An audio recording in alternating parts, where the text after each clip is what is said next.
How's it going, everybody? It's the Sketch Monkey here with a brand new sketching video for you, and in this video we're gonna talk about loose sketching. So what does that mean? When you haven't been sketching for a while and your hand starts twitching, like you need to sketch something, that's when you know you need to get going and sketch something. So I grabbed a couple of markers and I started to sketch a chair just for fun, and that eventually turned into a car somehow. So I had a sheet of paper with both a chair on it and then the car next to it. And the thing is, I'm gonna show you how to make a super shiny surface with the car. So it's kind of like a chrome surface. You have the sky being reflected, which is the blue tone and the cooler tone. Combine that with the ground reflection and the horizon reflection, which is going to be the warmer tones. And also we're going to put some markers on the chair as well. So let's jump into the sketching part of this video. Now, before we get into the sketching part, just make sure you hit the subscribe button if you haven't already. That way you get notified when new videos are uploaded every single week. Alright, so I know this is not the chair in the car that I showed in the intro, but I just wanted to put this out here because it's interesting. It's I was recording this A-Team van that I wanted to record, like sketching, just putting it out there. I love this van. You know, I used to watch the A-Team show when I was a kid, and I'll especially love the theme song of it. I don't know, the theme songs from the 80s with the Knight Rider, Miami Vice, Airwolf specifically, and the A-Team. I mean, the music was so much better back then compared to now. We have the what is it, the Bachelor and I don't even know what's on TV these days. But anyway, this as you can see, it's a total mess at this point right here. At this when I started with the markers, I thought I'm just gonna go for it, and I don't give a crap anymore. I'm just gonna fill out this and see where it takes me. I thought to myself, okay, I'm gonna try and see if I can fix this somehow by just, keeping at it and try to fix it step by step and try to figure out what was wrong with it, because I really wanted to finish it. I didn't want to leave it like half done, and I rarely do. So I just kept at it and added markers, and I didn't use marker paper for this sketch, so the red stripe, especially on the second half of it when it tilts upwards there, the paper started to make a real mess and gets all fibery and messy. I don't think you can see it, but halfway through here I just canceled the video, and I think that's gonna happen any second now. I just didn't want to finish the sketch, but eventually I did, and this is the final result.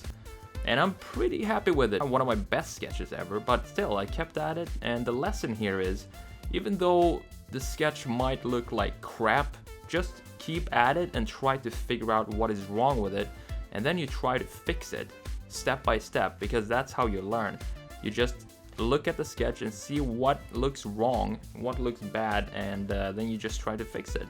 I didn't really want to upload it, but I thought, what the heck, I'm gonna do it anyway and just show you the progress of a messed up sketch. I hope you enjoyed it. Now let's jump into the chair and the chrome car.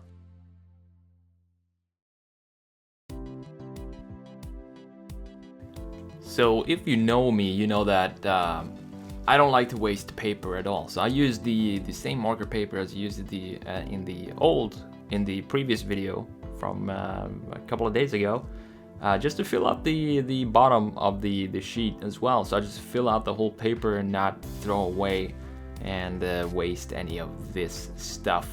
And what I'm doing right now is just I started out with an idea. I just wanted to sketch some chairs.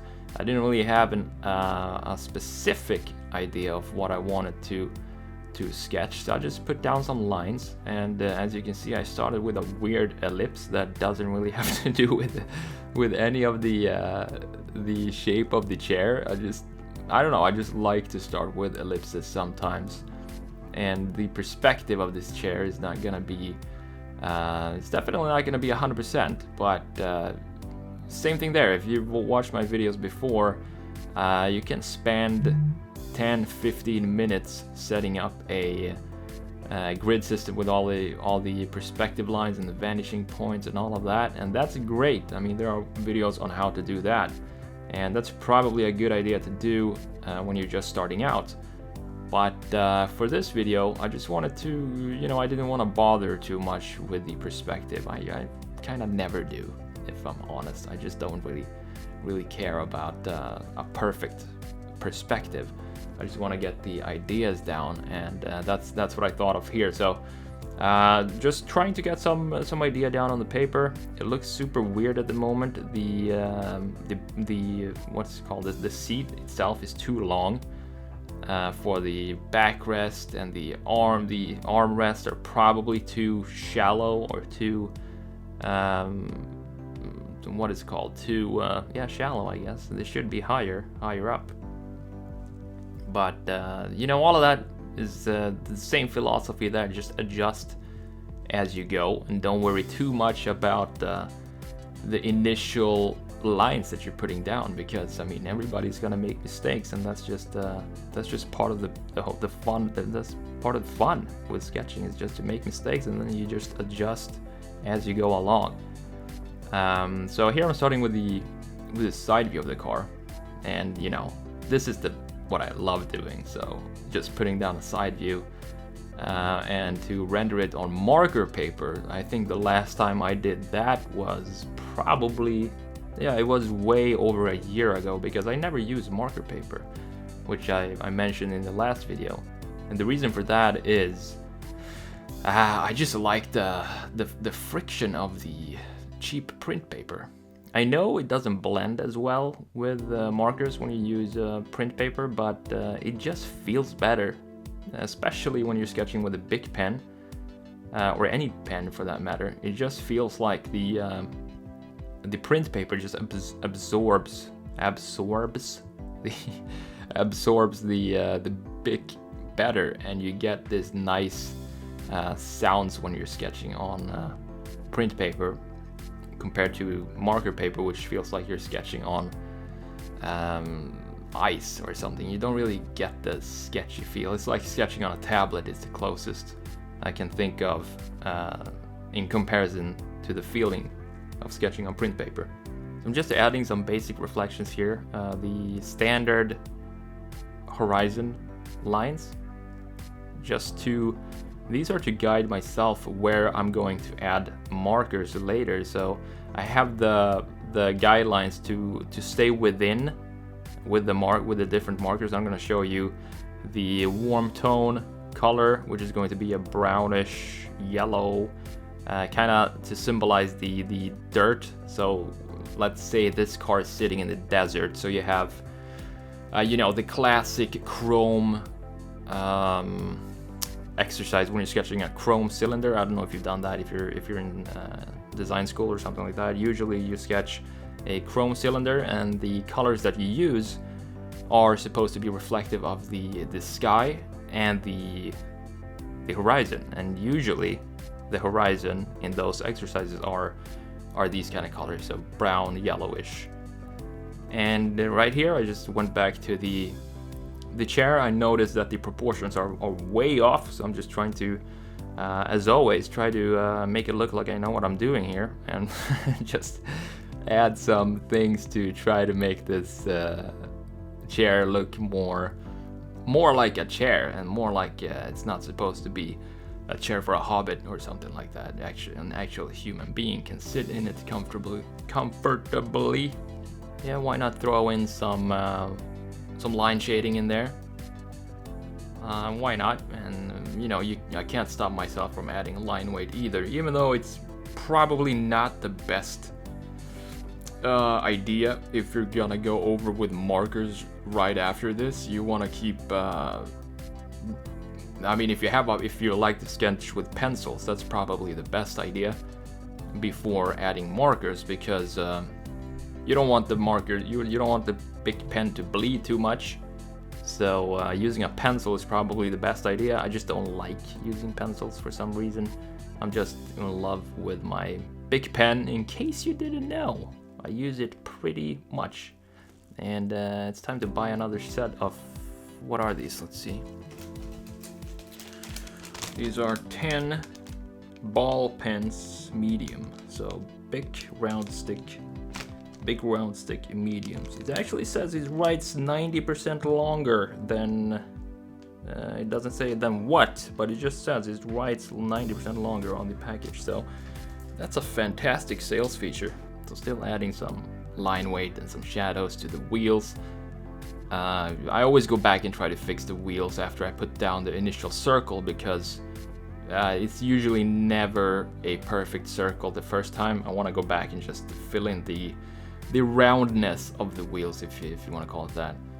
And this thing is just a background to give it some, I guess, some interesting graphic design in the background, so it's not just a car sitting on a blank sheet of paper. That's kind of boring looking, so sometimes it's nice to add a any type of shape in the background, just to make it look a bit more interesting. So now I'm starting with the first marker, which is going to be the blue sky marker, and I'm putting that down on the surfaces that are facing up, but I'm also putting it down on the ground reflections, which is the reflection which is right in the center of the side of the car. And the reason for that is because I want to keep the blue ambient light, if you want to call it that, I guess, and I'm gonna fill that in with the brown. So it's gonna be a mix of a brown shade and a blue shade. So here we go with the first layer of brown, and this is giving it the chrome reflections that we're looking for in this car. And this is one of my favorite things to sketch, actually, is this chrome. I love to sketch reflections in any type of product, even if it's whatever, cars or chair or something like that. But obviously the chair is not going to be shiny, because that would be, I mean, I guess if it's leather or something like that, it can be shiny, but I wanted to do one shiny object on this sheet and one kind of matte. So the chair later on is going to be more of a matte finish to it. And I said it before, but I'm not a fan of sketching wheels, so what I did here is just fill out the spokes, make it look like it's rolling, and you know, the shutter speed is shutter is a bit slower, so you can't really see the definition of the spokes. And then what I did from there is just fill out to give it some depth, because usually spokes are they have a kind of a deep dish to them. So you want to have the lower part of the wheels, you want to have them they are obviously facing up, since it's a dish wheel. So why not add some blue to that? And that's exactly what I did. And then the top part of the rims are facing down towards the ground, so they naturally are going to have a warmer color. And that's what I did there as well. And that gives a super quick way to give it some depth. Right here I'm adding the fine liner to just add you can use a black marker or a fine liner like this, or you can even go back and use the Bic pen to just fill in the lines that were they got a bit messed up, maybe from the markers, maybe some lines started to bleed, and it just, you know, blurred out some stuff. And you want to go back after each, when you're finished with the markers, just go back one more time and sharpen up everything by using a black pen or a black marker, or as I'm doing right now, you can use a black fine liner as well. I'm just filling in the baseline and the ground shadow now, and you know, this is a side view, but it's still in perspective. And what I mean by that is you're going to see the wheels on the far side of the car, but you're gonna see them underneath the car. So that gives the sense of depth. Even though it's a side view, you want to have them visible underneath the car, just to give that sense of perspective as much as you can, even though it's a side view. I just don't like to keep it isometric, because it just looks too boring to me if you don't have any type of perspective in your sketches. So that's what I tried to do here with the wheels. So as final touches here, I'm gonna add some white ink, and I'm using a Posca, what's it called? Posca Uni Posca pen. And you just shake it up and before you use it, and then you just add some white highlights and dots to the edges especially the edges that are facing right towards your what is it called, light source. So all the edges that are facing towards your light source, you might want to add some of these white splashes on there. And I'm even gonna emphasize the dish of the wheels more here by adding the highlights to the lower parts, which are facing up towards the light source. So if you imagine the spokes spinning fast, the wheel spinning fast, you might have some of these reflections at the bottom of the wheels. They're facing up. So I'm adding some white since the wheels are shiny and glossy. Then if you want, I mean, you can always go back in and, you know, finish some small touches up, maybe add a door line like this. And I know, I just see it right now, I forgot to do a side mirror, so don't get triggered in the comments because I didn't add side mirrors. I just usually don't do it when it comes to side views because it just looks like a blob that's sitting there and just ruins the shape of the side view, in my opinion. So I really don't like to do it in side views. And back to add a couple of highlights, finishing highlights to this car. And we are ready with this, and we're ready to jump into the chair and get going with that. Obviously, you gotta sign it. So just put your stamp on it and then move on to the next sketch. So this is a bit more tricky because I usually don't sketch chairs that much. So I just wanted to get some proportions down and keep it matte in comparison to the car, which is all kinds of shiny. So I just wanted to keep this surface matte and not have some high contrast reflections and stuff like that. More of gradients going on here. So I'm using I think this is some sort of light skin color tone or brown, light brown, as the first layer of marker, since I like to use the lightest shade of whatever color I'm gonna be sketching with. And the reason for that is it gives you time to adjust as you go, because if you start with a dark marker, that's really hard to cover up, if you know what I mean. Because if you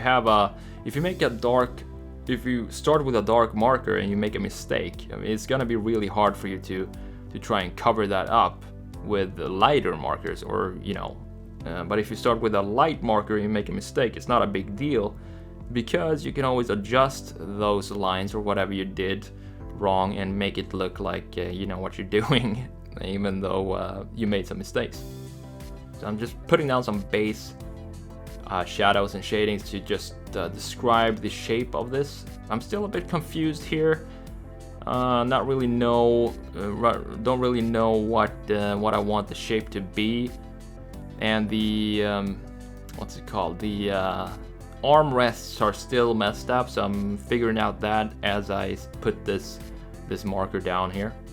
Now I'm going into the blending, so I went back to the first marker, the lighter marker, and just to blend the two shades that I just used. Since it's marker paper, it's very easy to blend. So here we go with the armrest. I think I'm using a cool gray 9 for this or something like that. So I went straight to dark shade here with the armrest because I was pretty confident I knew what I wanted them to look like. And you know, I can still, if I make a mistake here, I can still adjust the thickness of the armrest and, you know, cheat a little bit.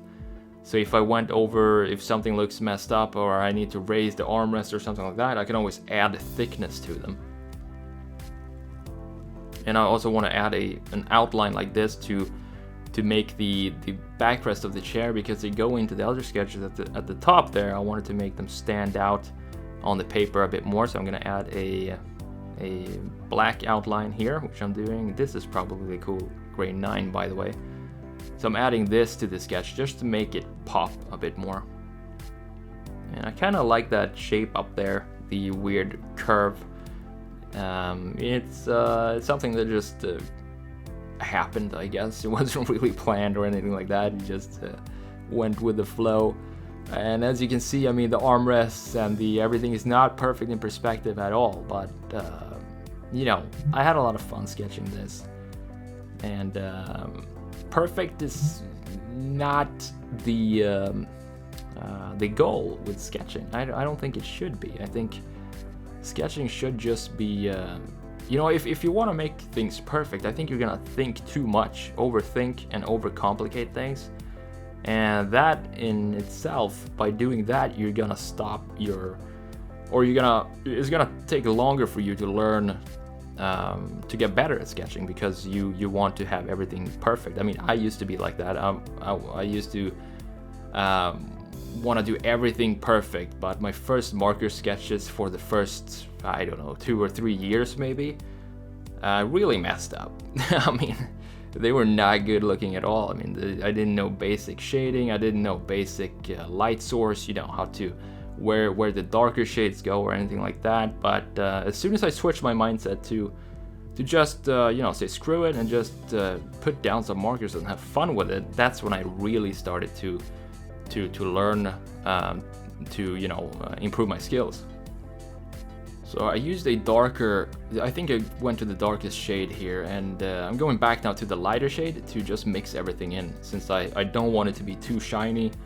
And this highlight here in the middle, I think is still too shiny for my taste. So I'm gonna try and blend everything together here. And same thing on the seat part. There's the shading is a bit too much, too stark, or is that a word in English? I'm not sure. Stark, but too sharp. So there we go. I'm just filling that in, and I think it looks better that way.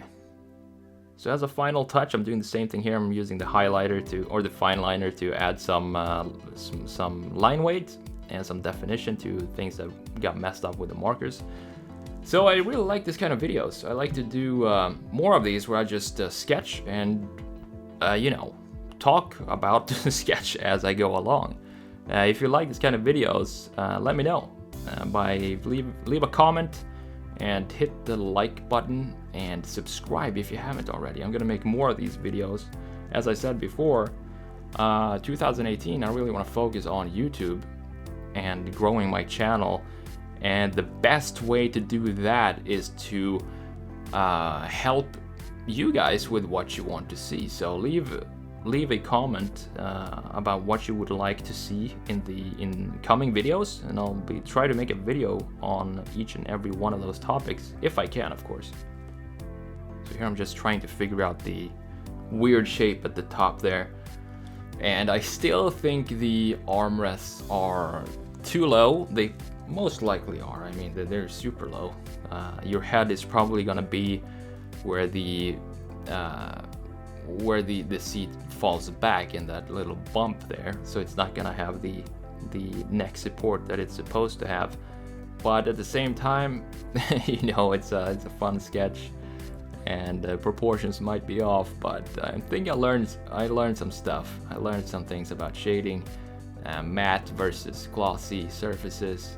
So as a final touch, I'm just gonna add some highlights, just as I did on the car. So the idea here was I have some hard plastic, shiny subframe, if you want to call it that, off the chair, and that would be the glossy parts. So that's where I'm adding the white highlights. I think you noticed I didn't add highlights on the brown parts, because, you know, that wouldn't make sense. If I want to have a matte surface, those matte surfaces are not going to be reflective and are definitely not going to have burn points that are completely 100% white. So that's why I didn't add it on the brown parts here. And if you wanna go back with a big pen, you can do that, just to add some. You can add some line shading if you want to do that, or just to sharpen up everything that got maybe messed up from the markers, and you don't want to use the fine liner or a thick black marker. You can always go in with the big pen. I mean, it works great. I love to do this step. Actually, it's one of my favorite steps, when everything is put down and it still looks kind of blurry, and you just go in with a big pen and sharpen everything up. It's kind of the same thing as Photoshop. When you're using Photoshop and you go and do unsharp mask, as the final touch. It just sharpens everything up and it looks great. So here I'm doing a, a perspective check and I'm noticing that it's completely off. So, yeah, that, you know, stuff happens, but still a fun sketch to do. I really hope you enjoyed this video. Don't forget to hit the like button and subscribe, and I will see you in the next video. Take it easy, guys. Are you interested in learning how to sketch like an industrial designer? Then you might want to check out my course called Analog Designer Pro Pack. Now the cool thing is that the course is 100% online, so it doesn't really matter where you are in the world. You can just log in and you're right there in the members area too. You can even download the videos if you want to do that. The course is about 8 hours long and it covers everything from line quality, ellipses, perspective, marker rendering, proportions, and a lot more. So if you want to see what other students have to say about the course and learn everything that you will get inside of it, click the link in the description and I will see you there.